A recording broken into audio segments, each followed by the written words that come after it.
हाय। आप में से बहुत लोगों को ड्राइविंग आती होगी, लेकिन क्या आपने कभी रियर व्यू मिरर देख करके ड्राइविंग की है? नहीं ना? फिर आप इन्वेस्टिंग के समय ऐसा क्यों करते हो? अब आप समझेंगे ये मैं कैसी पहेलियां बुझा रहा हूँ। बेसिकली मैं कह रहा हूँ कि अगर आप पास्ट ट्रैक रिकॉर्ड देख करके कंपनी में इन्वेस्ट करते हो, हिस्टोरिकली कंपनी ने अच्छा किया है तो आगे भी अच्छा करेगी।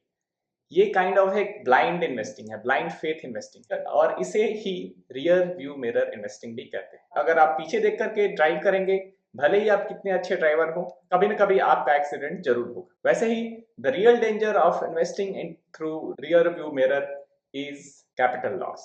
ये सिर्फ साधन का मानना नहीं है, बल्कि दुनिया के बहुत बड़े विशेषज्ञ इस मामले के, जैसे कि वर्ल्ड के बहुत पॉपुलर इकोनॉमिस्ट थे मिस्टर जॉन कीन्स, उन्होंने भी यही बात कही।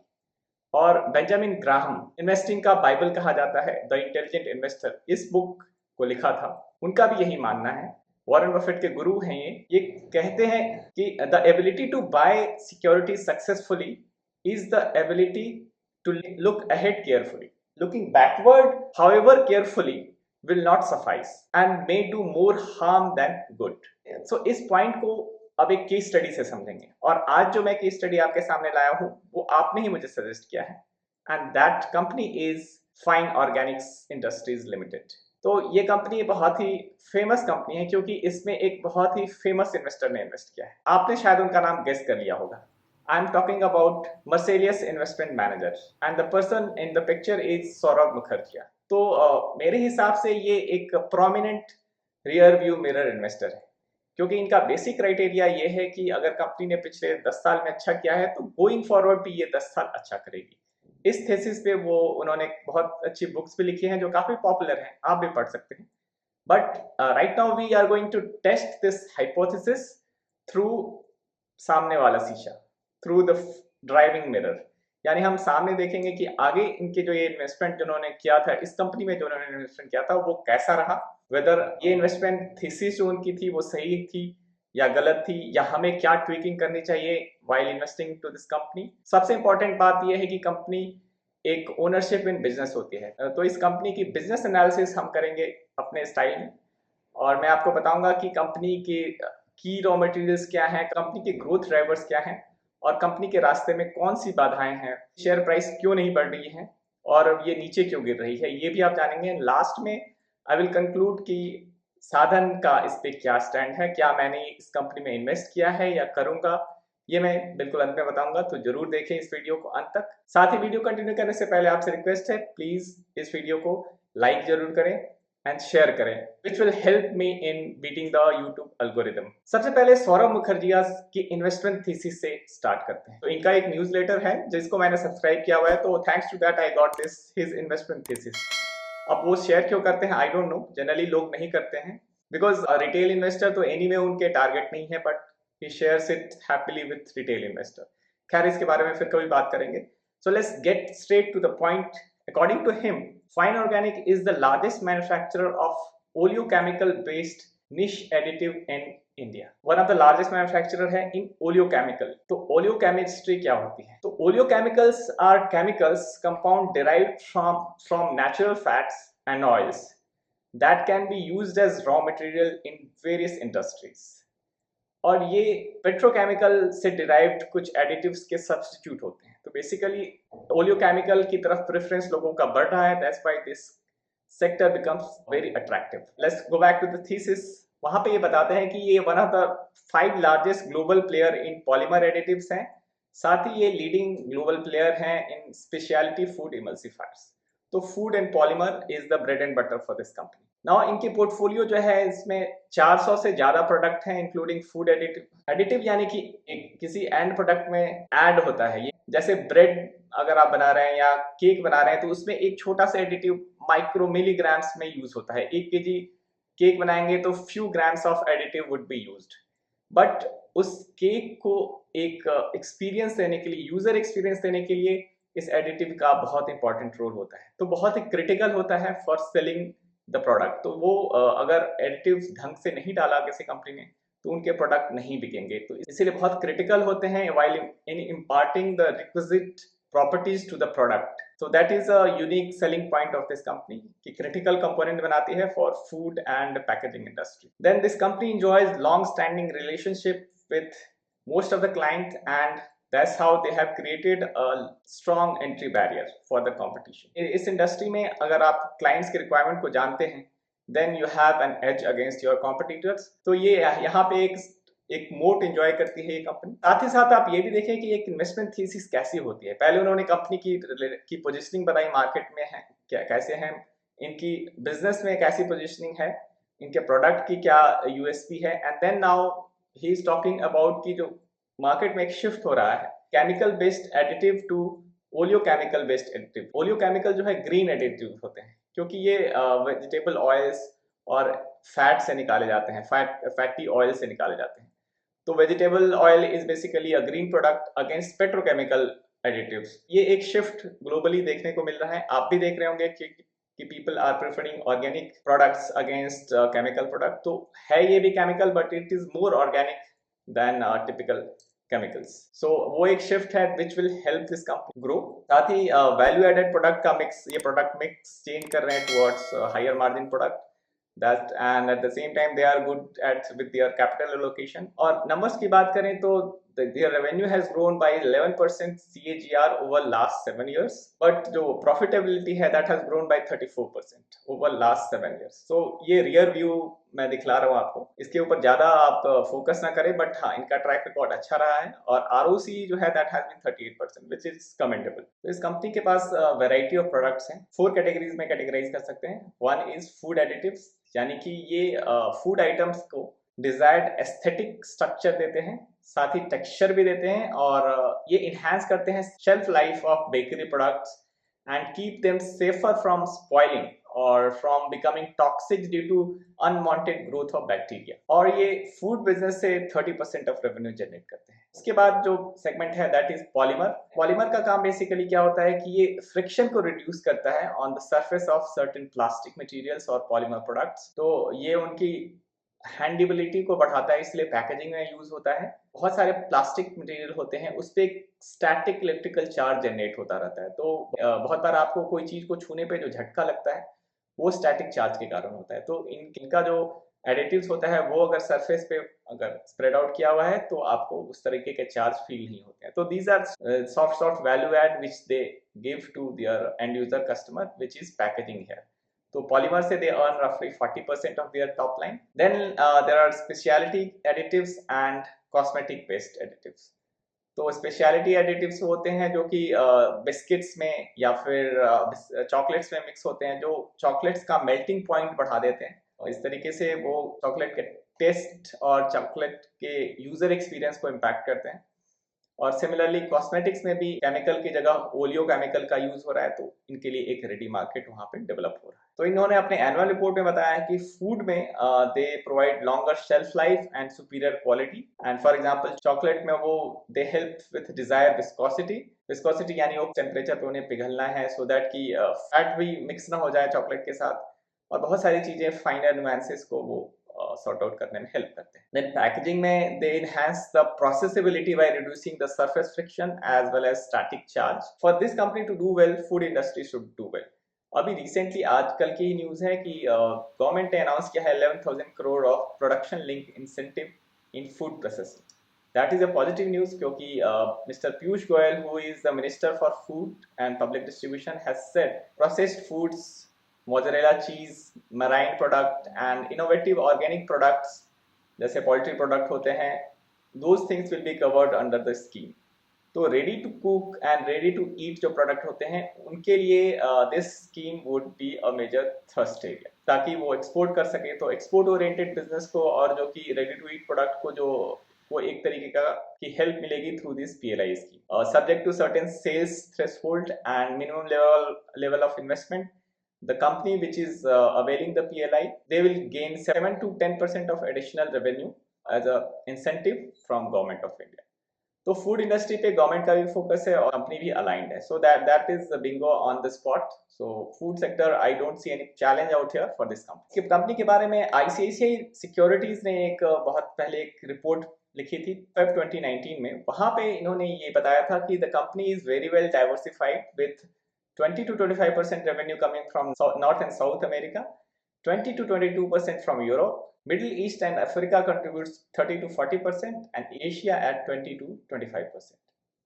Which means a well-diversified export portfolio है इनका. Food additives are the growth driver for this company. और उनका ये मानना है कि per capita consumption of bakery, chocolates, snacks are going to increase.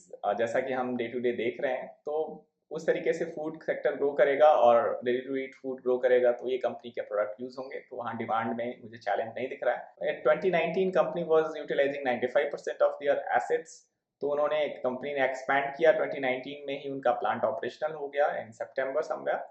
और वहाँ पे जो उन्होंने इन्वेस्ट किया है उसके कारण आईसीआईसीआई सिक्योरिटी जो ब्रोकरेज हाउस है, they expect 550 crore off top line by year FY24. तो अभी से 3 साल की टाइम ले तो company will grow its top line from 1000 to 1500 types. साथ ही एक दूसरी जगह पाताल गंगा है, कंपनी हैव एडेड, वहां से भी 220 करोड़ की टॉप लाइन आएगी बाय ईयर FY2025. आईसेक की रिपोर्ट मानती है कि ये 3.5x का एसेट टर्न जनरेट कर पाएंगे. तो let's check back whether historically इनका एसेट टर्न कैसा रहा है. तो यहाँ पे हम बात कर रहे हैं ग्रॉस फिक्स एसेट टर्नओवर की, जो कि हिस्टोरिकली 3.3 3.7 के आसपास रही है. तो 3.5 का एजम्पशन जो है टोटली आउट ऑफ ब्लू नहीं है. So there is strong basis कि ये 3.5x का एसेट टर्न ये जनरेट कर सकते हैं. हालांकि FY20 में because of corona and because of their new capex का कैपिटलाइजेशन हुआ था, उसके कारण इनके एसेट टर्न जो है 2.26x तक घट गई थी. बट जैसे ही ये कैपेसिटी रैंप अप होती है, ये वापस 3.5x का एसेट टर्न होने में 2-3 साल लगेंगे. But the assumptions looks quite valid to me. By FY25 there would be additional 750 crores of top line could be added in next 3-4 years.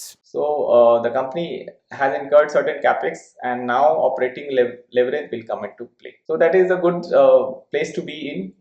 तो on that note let's understand कि इनके पास कितने plants हैं. सो दे total have 7 plants, उसमें से 6 plants operational हैं. Mostly the plant lies in MIDC campus. MIDC is Maharashtra industrial development corporation. तो MIDC gives certain facilities like electricity and income tax advantage and certain things, basic infrastructure, basic amenities भी provide करते हैं. तो वहाँ पे एक conducive environment रहता है. So company has done a very good business planning and they have put all their facilities into MIDC campus. But at the same time, all these places lies nearby Mumbai. और वहाँ पे अभी lockdown होने की बात हो रही है, तो कोविड का इस पे दोबारा असर होने, इस कंपनी के रेवेन्यूज पे दोबारा असर हो सकता है. अगस्त 2019 में इनकी थर्ड अंबरनाथ फैसिलिटी ऑपरेशनल हो गई, जहाँ पे 32,000 टन पर एनएम का इनका कैपेसिटी एडिशन हुआ. ये कैपेसिटी इन्होंने ऐड की है for towards plastic, rubber and cosmetic business. But इतनी बड़ी कैपेसिटी ऐड करने पे भी इनकी टॉप लाइन में कोई ग्रोथ नहीं हुआ है for last 1 year, which says that the utilisation from this plant is low. Next is November 2020 में इन्होंने पाताल गंगा में भी एक प्लांट 10,000 टन पर एनएम का है, वो उन्होंने कमर्शलाइज कर लिया है. तो लेट्स टॉक अबाउट कंपनी की मेन स्ट्रेंथ क्या है. कंपनी की मेन स्ट्रेंथ है इनकी long standing relationship with their customer. और जो इनके कस्टमर हैं, चाहे वो फूड इंडस्ट्री के हो या MNCs हो, जैसे कैडबरी इनकी क्लाइंट है, तो कैडबरी का एक वेंडर अप्रूवल प्रोसेस होता है under which they onboard a new vendor. तो अगर उनको एक स्टेबल सप्लाई मिल रही है और वो supply is hardly 1 or 2% of their total raw material cost, तो they will not be bothered to change the supplier. क्योंकि कैडबरी के लिए इंपॉर्टेंट ये है कि उन्हें एक स्टैब्लिश प्लेयर सप्लाई करे विथ अ थ्रेशोल्ड क्वालिटी. तो क्वालिटी मेंटेन करेंगे तो आपका बिजनेस आपके पास ही रहेगा. यहाँ पे हाई स्विचिंग कॉस्ट है for a customer to change the vendor, because उसे फिर से अप्रूव कराना पड़ेगा, उन्हें फिर सारी चीजें सिखानी पड़ेगी कि ऐसे ऐसे बनाओ, जबकि this is a knowledge R&D based business. तो being a B2B player they have this advantage that they operate in a high switching cost environment. अब इनके जो की क्लाइंट्स हैं प्लास्टिक इंडस्ट्री में बात करें तो वो रिलायंस है, गेल है, Haldia petrochemical, Petronas and Exxon Mobil, Dow Jones जैसे ग्लोबल बड़े प्लेयर हैं.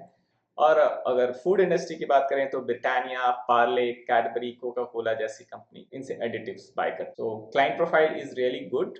दे ओन 90% ऑफ इंडिया मार्केट.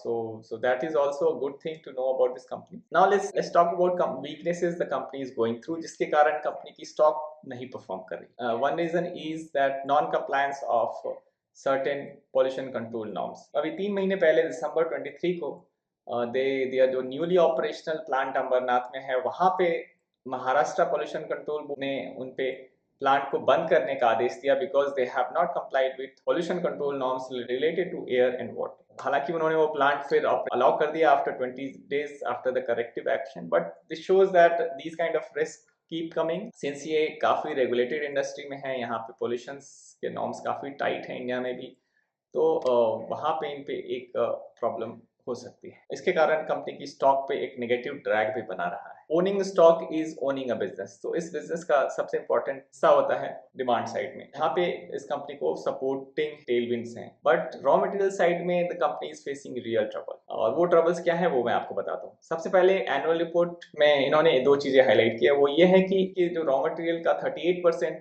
के लिए ये डिपेंडेंट है on top 2 suppliers, on only 2 suppliers. तो वो एक कॉन्सेंट्रेशन, सप्लायर कॉन्सेंट्रेशन रिस्क है।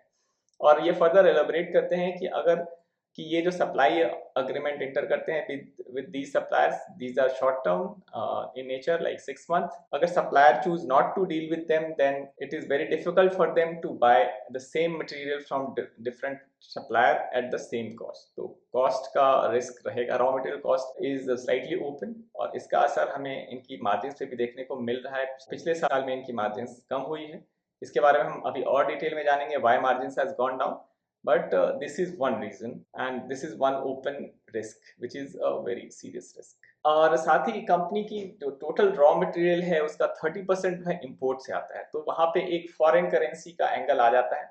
बट इनकी इकरा की क्रेडिट रेटिंग रिपोर्ट अगर मैं आपको दिखलाऊं तो वहां पे इन्होंने इस रिस्क के बारे में बताया है कि 60% of their top lines is derived from export. तो फॉरेन करेंसी में वो परचेज भी करते हैं, फॉरेन करेंसी में वो सेल भी करते हैं, तो एक नेचुरल हेज बन जाता है। इसके कारण that foreign currency risk is not that much out there. But report has highlighted that कि कंपनी का जो की रॉ मटेरियल है वो है palm oil and vegetable oils, क्योंकि ये ऑयल से ही केमिकल्स बनाते हैं, फैट से केमिकल्स बनाते हैं, तो फैट जो आता है वो ऑयल से आता है। तो वेजिटेबल ऑयल की प्राइसेस हमेशा वोलेटाइल रही हैं, और उसके कारण कंपनी की प्रॉफिटेबिलिटी इंपैक्ट होती रही है। तो let's try to see that इनकी रॉ मटेरियल की प्राइसेस कैसी मूव कर रही हैं करेंटली। तो मैंने आपके सामने क्रूड पाम ऑयल का प्राइस चार्ट आपके सामने रखा है पिछले 5 साल का। ये डेटा मैंने screener.in से निकाला है। यहाँ पे आप देख सकते हैं कि लॉन्ग टर्म एवरेज इसका 45 to 50 रुपीज पर केजी होता था। 50 रुपीज पर केजी पे पिछले 4-5 साल से इंपोर्ट कर रहे थे, बट लास्ट 1 ईयर में the average price has gone up to 70 rupees per KG. Similarly soybean prices जो कि 50 से 60 रुपए पर केजी होते थे, that has reached to 75 rupees per kg. Sunflower oil prices has followed the similar trajectory, यानी इनके जो मेन रॉ मटेरियल्स हैं इनकी prices are touching the roof. तो इनको यहीं पे चैलेंज आ रहा है, इसलिए इसका असर हम इनके मार्जिन पे देख सकते हैं। तो ये तो अगेन हो ईयर मिरर व्यू ड्राइविंग ही हुई। अगर मैं पिछले दिसंबर तक के रॉ मटेरियल प्राइसेस को देख रहा हूँ, तो लेट्स ट्राई टू सी कि आगे क्या हो रहा है और आगे इनके प्राइसेस के बारे में क्या हम सोच सकते हैं। तो इसके लिए मैं आपको बजट का एक बजट में मिसेस सीतारमन, निर्मला सीतारमन ने, जो कि फाइनेंस मिनिस्टर, उन्होंने कुछ कहा है जो इस कंपनी के लिए बहुत वैलिड है। पहले तो मैं ये बता दूं कि India is world's biggest importer of palm oil and vegetable oils, और ये इंपोर्ट करते हैं 2 कंट्रीज से लार्जली, इंडोनेशिया एंड मलेशिया। और sunflower oil and soya oil के लिए they are dependent on Argentina, Brazil, Ukraine and Russia. तो इन्होंने बजट में डिसाइड किया कि they will develop a domestic source, and that's why they have enhanced the import tax on these items। For example crude palm oil पे पहले 30% tax था, वो बढ़ाकर 35% कर दिया है। क्रूड सोयाबीन ऑयल पे भी इंपोर्ट टैक्स है 35% कर दिया है। तो the idea is that they would like to charge more on tax so that domestically system develop. अब करते हैं कंपनी की फाइनेंशियल एनालिसिस। बहुत छोटे में हम फाइनेंशियल एनालिसिस करेंगे। अब कंपनी की रेवेन्यू की बात करें, 1000 करोड़ का इनका टॉप लाइन है। आज से 6-7 साल पहले ये 500 करोड़ के टॉप लाइन पे थे, बट इन्होंने अपने टॉप लाइन को एनहांस किया है, which shows that they are able to grow their top line with a decent rate। 11% 12% का ग्रोथ रेट है, which is really good। इनकी रेवेन्यू का डिस्ट्रीब्यूशन जो है वो 55% एक्सपोर्ट से आता है, 45% डोमेस्टिकली दे अर्न। वहीं क्वार्टरली अगर स्ट्राइक रेट की बात करें तो they have just clock roughly 300 crore off top line in last quarter, but इनकी टॉप लाइन 250 to 60-70 करोड़ ही रही है।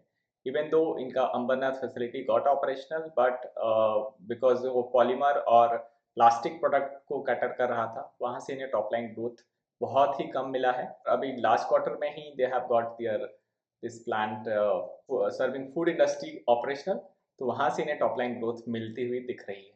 तो जैसे अब ये प्लांट सारे ऑपरेशनल हो गए, बस एक 10,000 टीपीए का एक प्लांट जो है जर्मनी में है वो ऑपरेशनल होना है अगले साल में। तो this company is sitting at a good operating leverage that looks interesting. Currently the company stock prices has going down since the investment done by certain experts जिनका नाम मैंने पहले ही लिया है। तो उस प्राइसेस से अगर आप देखें तो आपको ये अवेलेबल है कंपनी एट अ डिस्काउंट। तो अब मैं आपको बताता हूँ कि साधन इस कंपनी के बारे में क्या सोचता है। This company is a fundamentally sound company. They have a good demand push, but the company is facing a huge headwind in terms of raw material prices. Regulatory headwind भी है, कोविड का impact भी है क्योंकि ये सारे plant Maharashtra में हैं, एट अ सेम लोकेलिटी में ही है, आसपास के डिस्टेंस पे हैं, तो वहाँ वो एक रिस्क है। तो let's wait. I am putting this company under a watch list. I'm not buying this. I do not hold this stock. And again, this is not a stock recommendation. I am just putting this company under my watch list. If you want to know कि मेरे watch list में कौन कौन से stocks हैं, then please follow me on my Twitter. I'm just giving my Twitter handle just out there. You can just follow me and you can know which stocks I am owning, which stocks I am looking at, and which stocks I am tracking. The company fundamentally sound है, industry cycle is in uptrend only, but the cost headwinds are there. ये cost headwind थोड़ा कम हो जाते हैं तो company के पास 700 करोड़ तक के टॉप लाइन बढ़ने की स्कोप दिख रहे हैं in next 3-4 years. So this company is poised for growth, but just hang on there. If you are invested, then stay invested. One can average it down when it falls further, but this is not the right time to just buy more because we don't have any clarity on two things. One is the raw material side, second is on the Mumbai Mahanagar side, on the COVID front. So these are a couple of headwinds जिसके कारण ये stock की prices नीचे गिर रही हैं. So let's keep our finger crossed and stay invested. Stay watching my channel and keep sharing it with your friends, your investor friends, trader friends. Keep sending Twitters every now and then. जैसे ही मुझे कोई information आती है I just happily share it with my Twitter followers. So follow me out there. You can join my Telegram link. मैं link description में दे रहा हूँ. Please go and join me and share it with your friends. Don't forget to like the videos. Thank you.